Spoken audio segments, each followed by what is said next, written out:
Hey there everybody, this is Kristen from Teaching Balance, and I just wanted to record another video just to check in with you and tell you a little bit more about the workshop that is coming up this Saturday.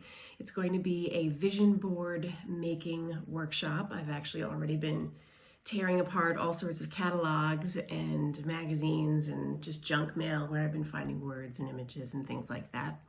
And so I'm making my pile. If you have any interest in creating your own vision board, I would encourage you to do the same.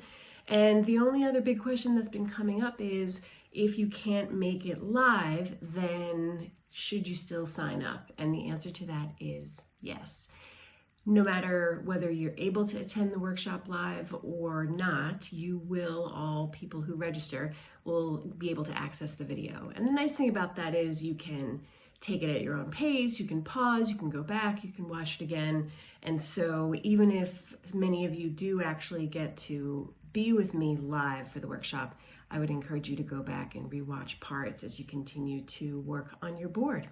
So take care. I hope to see you guys there. And the link, depending on what platform this is on, is either in my bio in Instagram or below on YouTube. Take care. Bye.